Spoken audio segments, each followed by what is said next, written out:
সুপ্রভাত বন্ধুরা, সবাই কেমন আছো?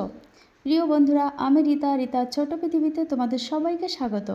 আশা করছি সবাই ভালো আছো বন্ধুরা, আর আমরাও ভালো আছি। বন্ধুরা, আজকে ঘুম থেকে উঠতে অনেকটা দেরি হয়ে গেছে। 6টা সাড়ে 6টা বেজে গেছে ঘুম থেকে উঠতে, কারণ 5টা সাড়ে 5টায় আমার অ্যালার্ম দেওয়া ছিল। সেখানে আমি অ্যালার্মটা বন্ধ করে আবার একটু শুয়ে পড়েছি। ব্যাস, হয়ে গেছে আরও দেরি। হ্যাঁ, আর ঘুম থেকে উঠেই যখনই ছাদে এসেছি, দেখছি চারিপাশে রোদ আর রোদ। তো দেখো বন্ধুরা, প্রতিদিন আমার একটাই অভ্যাস ঘুম থেকে উঠে ছাদে আসার, কারণ ছাদে আমার প্রচুর গাছ, সেই সঙ্গে আমার ঠাকুরঘর আছে। আমি প্রতিদিন সকালে উঠেই আগে ছাদে আসি, তারপরে বাদবাকি কাজ। তো ছাদে এসে এত রোদ দেখে আমি ভাবছি কখন কোন কাজটা করব, কি করব, এটাই মানে মাথায় বুঝতে পারছি না যে কোন কাজটা আগে করব।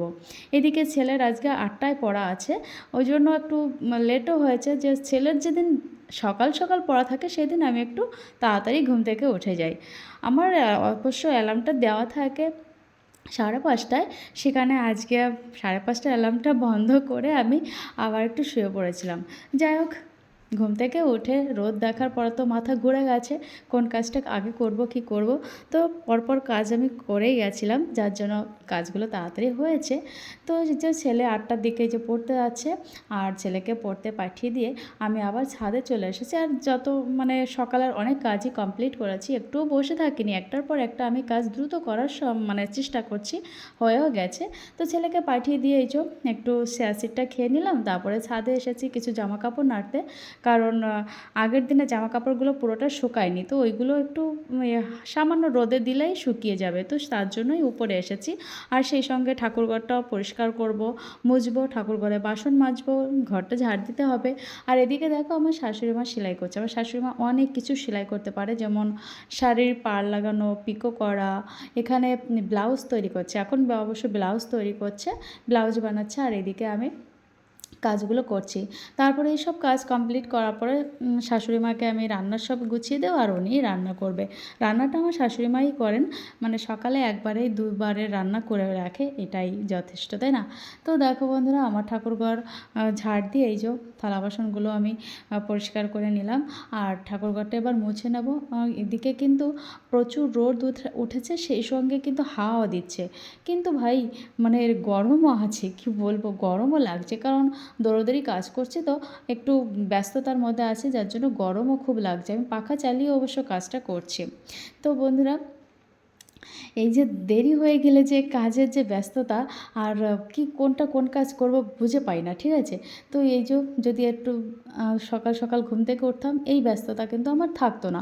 ধীরে ধীরে টেনশন মুক্ত ফ্রিভাবেই কিন্তু আমি কাজগুলো করতে পারতাম। যাই হোক, সব কাজগুলো হয়েও যাচ্ছে তাড়াতাড়ি। আর দেখো বন্ধুরা, আজকের ওয়েদারটা এত সুন্দর, এত সুন্দর, কি বলবো, আকাশটাও একদম মানে দেখার মতো, খুব সুন্দর সিনারি, ভালো লাগছে। তো সব কিছু গুছিয়ে টুছিয়ে উপরে সব ঠিকঠাক করে নিচে এসে সব গুছিয়ে দিয়েছি শাশুড়ি মাকে, আর রান্না করেছে। আজকে আমাদের রান্না হয়েছে কমলি শাক দিয়ে মাছ রান্না হয়েছে, বেগুন দেওয়া হয়েছে, কলার মোচা রান্না হয়েছে, ডিম ভাজি হয়েছে, মাছ ভাজি হয়েছে। মানে বেশ কিছু রান্না একবারে করে রাখা হয়েছে, যে দুপুরে এবং সকালে দুইবারই খাওয়াবে। আর রাত্রেবেলা তো আবার রুটি করতে হবে, তখন রুটি। তো সকালে রান্নাবান্না কমপ্লিট করে আমরা খাওয়া দাওয়া করে নিয়েছি, কিন্তু রান্নাঘরটা পরিষ্কার করা হয়নি, ঠিক আছে? তো পরে করব। তো ছেলেকে স্কুলে পাঠিয়ে দিয়ে তারপরে আমি সব কাজ আবার কমপ্লিট করব, সেটাই ভাবছি। তো প্রতিদিন খাওয়ার পরে একটু বসে মানে ফোন দেখি, বা কারোর সঙ্গে ফোনে কথা বলি, বা একটু শুয়ে থাকি, এটাই করা হয়। মানে যেহেতু ওয়েদারের জন্য না কেমন একটা লাগে, খাওয়ার পরে আর ভালোই লাগে না, কিন্তু আজকে সেটা করিনি। ছেলেকে স্কুলে পাঠিয়ে দেওয়ার সঙ্গে সঙ্গে আমি থালা বাসনগুলো সব মানে পরিষ্কার করে নিয়েছি। তারপরে মোটরটা চালিয়ে জল ভরে নিয়েছি। তারপরে বন্ধুরা, যে কাজটা আমি করেছি সেটা হচ্ছে, প্রতি সপ্তাহে যে কাজটা আমি করি, সপ্তাহে একদিন আমি এই কাজটা করি, এই যে ঘরের ঝুলটা পরিষ্কার করা। এই মাকড়সা এত দুষ্টু, কি বলবো, প্রতিদিন কোথাও না কোথাও মাকড়সা জাল তৈরি করে ফেলে। আমার যতটা চোখে পড়ে আমি তো সেটা ভেঙে দিই, কিন্তু এই সপ্তাহে একবার আমি পুরো ঘরটা আমি ভালো করে চেক করে পরিষ্কার করি। এখনও মানে দুর্গাপুজোর তো বেশ কিছুদিন বাকি আছে। দুর্গাপুজোর আগে কিন্তু স্পেশালভাবে আমাদের বাড়িতে, যেমন মহালয়ার আগে স্পেশালভাবে কিন্তু ঘরদোর পরিষ্কার করা হয়, সেই সঙ্গে ঘরে অনেক জিনিস কাচা ধোয়া, মানে দুর্গাপূজা উপলক্ষে এটা করা হয়। কিন্তু এটা সেই উপলক্ষে নয়, এটা আমি মানে প্রতি সপ্তাহে একদিন এই কাজটা করে থাকি। তো সেটাই করছি, যে ঘরে না ঝুল ঝাল এগুলো মানে ঝোলানো থাকলে না এমনিতেই ভালো হয় না, সেই সঙ্গে দেখতেও খারাপ লাগে, তাই না? তো এটা সবসময় আমি পরিষ্কার করার চেষ্টা করি, জানি না কতটা পারি। ঠিক আছে, চলো। তারপরে বন্ধুরা ঘরটা ভালো করে ঝাড় দিয়ে নিয়েছি, কারণ সব জায়গায় ঝুল ভেঙেছি, তো ওই সব নোংরাটা সব জায়গায় পড়েছে। তো সব জায়গায় ভালো করে ঝাড় দিয়ে তারপরে যে ঘরটাও মুছে নিচ্ছি।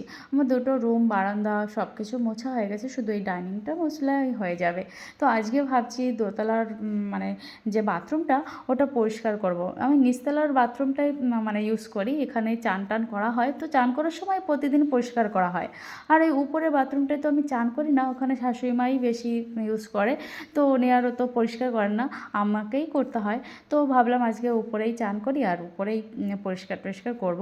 তো মানে প্রতিদিন মানে যদি পরিষ্কার করা হয় না, বাথরুমগুলো সত্যি পরিষ্কার থাকে, কিন্তু 2-3 জায়গা বাথরুম থাকলে না সত্যি অসুবিধা হয়। যাই হোক, আজকে বাথরুমটা পরিষ্কার করার জন্য কিন্তু আমি উপরে চান করে নিচ্ছি। আর উপরে মানে বাথরুম পরিষ্কার করে একবারই চান করে বেরোনো কিন্তু ভালো, তাই না? ওই অপরিষ্কার জিনিস কাজ করে সেটা আবার ঘরে সব জায়গায় ঘোরাঘুরি করাটা ঠিক না, আমার পক্ষে যেটা মনে হয়। তো সব মানে পরিষ্কার করে চান টান করে বন্ধুরা চলে এসেছি আমি উপরে। আর দেখো আমার গাছে কিন্তু আজকে অনেক ফুল ফুটেছে, আর সেই সঙ্গে কিছু ফুল বাইরের থেকেও আনা হয়েছে, বাইরের গাছ থেকে। আর এই ছাদের গাছে অনেকগুলো ফুল ফুটেছে, সো সেগুলো ফুলও আমি তুলে নিয়েছি। আর সে কি রোদ বলবো না বন্ধুরা, মানে এই যে গাছে থেকে একটু তুলসী পাতা ছিঁড়ছি, আমার মাথা রোদ পড়ে মনে হচ্ছে মাথাটা একদম ঝিঝিমা করছে, এত রোদ। তো সব কিছু গুছিয়ে নিয়ে চলে এসেছি আমি ঠাকুর ঘরে বন্ধুরা। আর এখন পুজো করছি। এদিকে কিন্তু শ্বশুর শাশুড়ি ছেলে কেউই ঘরে নেই, একা একা আমি একার মতন করে কাজ করছি। আর ওই যে তোমার দাদা ভাইয়ের সঙ্গে আমি ফোনে কথা বলছিলাম, মানে মাঝে মাঝে কথা বলি আর নিজের মতন করে কাজ করি। তো দেখো বন্ধুরা, তো এই যে ঠাকুর ঘরে এসে সব কিছু গুছিয়ে আমার ঠাকুরের পূজাটাও প্রায় কমপ্লিটের দিকে।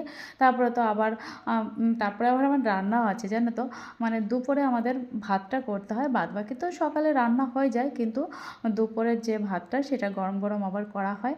তো তার জন্য পুজোর দিয়ে তারপরে নিচে যে আবার ভাত রান্না করতে হবে, আর এটা একটা সমস্যা হয়। কিন্তু আজকে না প্রতিদিন যেরকম একটু রেস্ট নিয়ে বা একটু ধীরে ধীরে কাজকর্ম করি, আজকে সেটা হয়নি, কারণ আজকে দেরি করে ঘুম থেকে উঠেছি। এটা হচ্ছে আমার মানে শুধু আমার নয়, সবার ক্ষেত্রেই বলবো, মানে সময় থাকতে আমরা সময়কে মূল্য দিই না।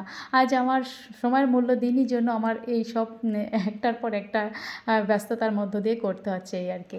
তো দেখো বন্ধুরা, তারপরে এই যে খাওয়া দাওয়া কমপ্লিট হয়ে গেল আমাদের। খাওয়া দাওয়া কমপ্লিট করার পরে 5টা না 4টে নাগাদ ছেলে বাড়িতে এসেছে। তো তারপরে খাওয়া দাওয়া করে ও একটু রেস্ট নিয়েছে, ঘুমোয়নি, কারণ 5টার থেকে আবার পরীক্ষা মানে সরি পড়া আছে। তো ওকে পড়তে পাঠিয়ে দিয়ে আমি ঘরে আবার বিকালবেলা যে কাজগুলো থাকে, যেমন ঘর ঝাড় দেওয়া, জালনা টালনা আটকানো, এইগুলো করেছি। তারপরে থালা বাসনগুলো গোছানো, সবগুলো অবশ্য আমি ভিডিওর মধ্যে আনিনি, কিন্তু অনেকটা সময় হয়ে যাবে তাই জন্য। তো থালা বাসন গোছানো, ঘর ঝাড় দেওয়া, জালনা বন্ধ করা, মানে সব নিচের যে কাজগুলো করার সব কিছু আমি করেছি। করে তারপরে আবার ছাদে যাব, কারণ গাছগুলোকে আমার জল দিতে হবে। এই গাছের প্রতি আমার এতটা ভালোবাসা জমেছে কি বলবো, সকালে এসে আমাকে দেখতে হয়, আর বিকালে এসে আমাকে পুরো গাছে আমাকে জল দিতে হবে, স্প্রে করতে হবে, আর ঘুরে ঘুরে দেখতে হবে কি হয়েছে। জানো না বন্ধুরা, গাছগুলো সত্যিই আমার প্রাণের প্রিয় হয়ে গেছে একদম, খুব ভালো লাগছে। কিন্তু দেখো বন্ধুরা, যেই ছাদে এসেছি দেখি ঝলক ঝলক রোদ। শাশুড়িমা বলছে এখন জল দিও না, কিছুক্ষণ পরে দিও। তো আমি উপরে যেয়ে বেশ কিছুক্ষণ বসেও ছিলাম, তারপরে এই যে আগে স্প্রে করে নিচ্ছি, তারপরে জল দেবো গাছে।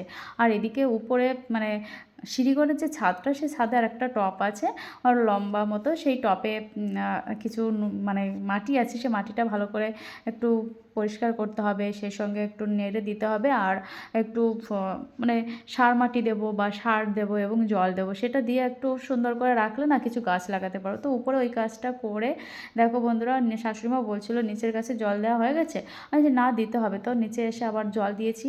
এই করতে করতে আমাদের মানে সন্ধ্যাও লেগে গেছিলো। দেখো অনেকটা, আমি যখন এসেছি পুরো ছাদ ভর্তি কিন্তু রোদ ছিল, এখন একদমই চলে গেছে আর সন্ধ্যাও নেমে গেছে। তো এখন সন্ধ্যা দেবো, আর শাশুড়ি মা অনেক শাড়িতে পাল লেগিয়েছে, সেগুলো উনি নিয়ে নিচে যাচ্ছে, আর বলছে বৌমা তুমি আসো, আমি মানে আমি সন্ধ্যা দেবোর জন্য উনি চলে গেছে। তো শাশুড়িমা চলে গেছে আর আমি এই যে সন্ধ্যা দিচ্ছি বন্ধুরা, আমারও সন্ধ্যা প্রায় দেওয়া হয়ে গেল। এবার নিচে যাব, আর ছেলেও বাড়িতে আসবে, ওকে আবার খাবার বানিয়ে দিতে হবে। তো বন্ধুরা, এত সময় ধরে তো তোমরা আমার ভিডিওটি দেখলে, তো কেমন লাগছে একটু কমেন্টে জানিও, ঠিক আছে?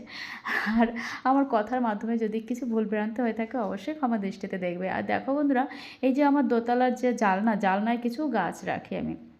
তো গাছগুলো, একটা গাছের নাম তো আমি জানি, বেলি ফুল গাছ। তো গাছে বেশ কিছুদিন খুবই ফুল ফুটেছে, তোমরা তো দেখেছো। তো এখন ফুলগুলো আর ফোটেনি, তাই কাটিং করে দিয়েছি। আর প্রতিদিন তো আমার মতন করে আমি যত্ন করছি, আবারও ফুল দেবে আমি জানি। আর এই গাছগুলোতে ফুল দেয় কিনা আমি জানি না, কিন্তু গাছগুলো বেশ সুন্দর হয়েছে, দেখে আমার প্রাণ ভরে যায়। তো প্রতিদিনের মতো এই যে ঘরের মধ্যে রেখে দিই রোদের সময়, আর বিকাল হলে আবার বাইরে বের করে জল টল দিয়ে সুন্দর করে জালনায় রেখে দিই। তো দেওয়া হয়ে গেছে। আর এখন আমি দোতলায় সব জায়গা লাইট টাইট জ্বালিয়ে রেখে যাচ্ছি, কারণ সন্ধ্যার সময় সব ঘরে লাইট জ্বালানো ঠিক, তাই না? তো লাইটগুলো জ্বালিয়ে দিলাম আর চলে যাচ্ছি নিচে। তো ছেলে পড়ে এসে বলছে, মা আজকে আমি একটু চাউমিন খাবো। তো চাউমিনটা সিদ্ধ করেছি, আর ও বলছে তাহলে আমি এবার রান্না করি। তো মাতুব্বরি করতে গেছে, রান্না করছে।